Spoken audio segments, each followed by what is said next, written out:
Halo semuanya, Assalamualaikum warahmatullahi wabarakatuh. Gimana nih kabarnya? Semoga kalian selalu dalam keadaan sehat ya, dan tetap semangat untuk mengikuti pembelajaran jarak jauh dari rumah.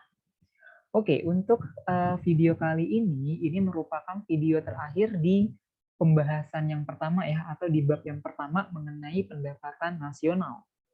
Oke, di pertemuan sebelumnya atau di dua pertemuan sebelumnya kita sudah sama-sama ya belajar mengenai pengertian dari pendapatan nasional, manfaat dari pendapatan nasional, komponen dari pendapatan nasional, dan pendekatan ataupun metode dari pendapatan nasional.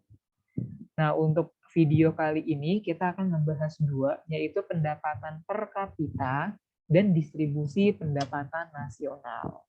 Oke, sambil mengganti slide, saya mau reminder kembali bahwa kalau misalkan kita bicara mengenai konsep dari pendapatan nasional, itu nanti ada 6 konsep yang ada, ya. Itu ada GDP, Gross Domestic Product, ada GNP, Gross National Product, terus ada juga NNP, Net National Product, ada juga NNI, Net National Income, ada juga PI, Personal Income, dan yang terakhir itu adalah DI atau Disposable Income. Sedangkan kalau kita bicara mengenai metode dari pendapatan nasional, itu ada 3 metode atau pendekatan ya. Itu ada metode pendapatan, ada metode pengeluaran, dan ada juga metode produksi. Nah, saya harap kalian masih mengingat ya materi tersebut karena itu akan saya ujikan ketika penilaian harian nanti seperti itu, ya. Oke, ini adalah materi yang terakhir di materi bab pertama mengenai pendapatan per kapita. Oke, sama atau beda sih pendapatan per kapita dengan pendapatan nasional? Oke, pendapatan per kapita dengan pendapatan nasional di sini itu memiliki kesamaan ataupun perbedaannya masing-masing ya, seperti itu. Oke, pendapatan per kapita di sini itu merupakan rata-rata pendapatan yang diterima oleh masyarakat di sebuah negara. Ya, pendapatan rata-rata yang diterima oleh masyarakat di sebuah negara. Oke, karena di sini sifatnya itu adalah rata-rata, berarti semakin tinggi pendapatan per kapita, berarti semakin tinggi juga gitu ya pendapatan yang akan diterima oleh masyarakat. Ketika semakin tinggi pendapatan yang diterima oleh masyarakat, berarti masyarakat tersebut akan menjadi lebih sejahtera kembali, seperti itu, ya. Nah, di sini ada rumus dari pendapatan per kapita. Rumusnya cukup gampang ya, gitu, yaitu produk nasional bruto atau PNB dibagi dengan jumlah penduduk. Gitu. Tapi ada juga kita nggak pakai GNP, tetapi kita pakainya GDP, Gross Domestic Product, dibagi dengan jumlah penduduk. Itu benar juga, ya. Nah, tetapi kapan kita menggunakan GDP, kapan kita menggunakan GNP itu ketika data yang tersedia itu ada gitu ya di soalnya. Selama di soalnya itu bisa mencari GNP, Gross National Product, silahkan kalian menggunakan GNP-nya, jangan menggunakan GDP. Ya, karena GDP di sini itu masih kotor bentukannya, belum bersih. Ya, nah jadinya kalau misalkan di soalnya itu masih memungkinkan untuk mencari GNP, silahkan kalian gunakan GNP-nya. Tapi kalau misalkan di soal itu cuman bisanya GDP doang, nggak bisa mencari GNP, ya udah nggak apa-apa. Kita pakai GDP aja untuk menghitung pendapatan per kapitanya di sini, ya.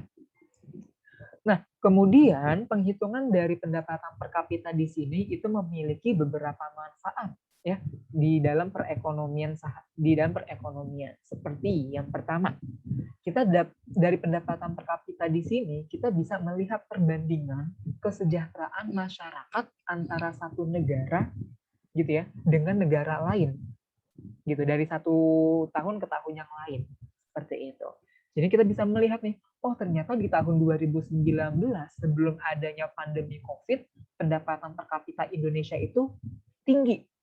Ternyata ketika tahun 2020 Indonesia dilanda COVID sehingga pendapatan per kapitanya itu turun drastis. Nah, itu bisa kita menjadi alat perbandingan ya kesejahteraan di sebuah negara dari satu tahun ke tahun lainnya.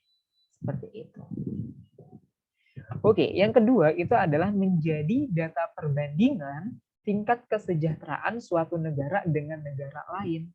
Oke, kalau yang pertama itu kita ngelihatnya ke internal sebuah negara, tetapi kita ngebandingin 2 periode. Kalau misalkan poin yang kedua, itu kita membandingkan udah ke eksternal, kita udah membandingkan ke negara lain. Gitu. Oh, di tahun ini ternyata Indonesia pendapatan per kapitanya lebih tinggi ya dari Malaysia, seperti itu. Atau enggak, oh ternyata Indonesia pendapatan per kapitanya itu lebih rendah ya dari Singapura ataupun yang lainnya. Nah, itu bisa menjadi manfaat dari pendapatan per kapitanya. Karena kita bisa ngebandingin perekonomian antar negara, itu bisa menjadi sebuah refleksi gitu untuk pemerintah gimana caranya agar bisa meningkatkan pendapatan per kapita yang akan diterima oleh masyarakat. Oke, yang ketiga, itu ada menjadi perbandingan tingkat standar hidup suatu negara dengan negara lain. Oke, ini tadi ya berkaitan dengan kesejahteraan juga. Gitu. Kalau misalkan tingkat kesejahteraannya itu udah baik, tingkat kesejahteraannya itu sudah tinggi, berarti standar hidup masyarakat di negara tersebut pun juga akan tinggi juga. Seperti itu. Ya. Nah, yang terakhir itu adalah menjadi data untuk mengambil sebuah kebijakan, ya, baik itu di bidang ekonomi, sosial ataupun yang lainnya. Seperti itu, ya. Nah, ini adalah pendapatan per kapita. Jangan lupa rumusnya ya. Rumusnya itu bisa PNB dibagi dengan jumlah penduduk, bisa juga pakai rumus yang kedua, PDB dibagi dengan jumlah penduduk. Seperti itu. Nah, di sini ada pembagian kelompok menurut Bank Dunia ya terkait pendapatan per kapita. Oke, ada kelompok negara berpendapatan rendah, berpendapatan menengah ke bawah, berpendapatan menengah tinggi ataupun berpendapatan tinggi. Nah, terus kalau misalkan kalian nanya Indonesia itu masuknya ke kategori yang mana atau ke kelompok yang mana? Kayak gitu. Nah, kalian mungkin bisa mencari ya terlebih dahulu di situs yang resmi entah itu dari BPS ataupun dari Kementerian Keuangan mengenai pendapatan per kapita dari Indonesia. Kalian harus mencari terlebih dahulu ya. Tetapi Indonesia itu dikategorikan sebagai negara dengan berpendapatan menengah ke bawah seperti itu ya.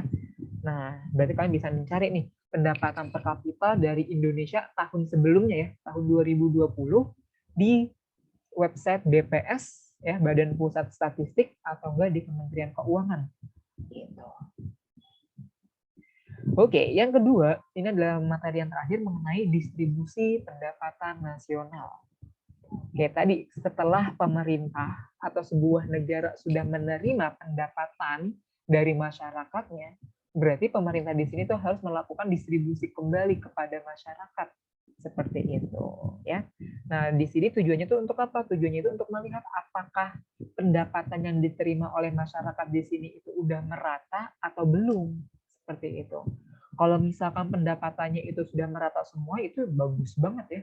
Jadinya nggak ada nggak kelihatan gitu antara yang kaya, yang miskin gitu ya. Itu bagus banget.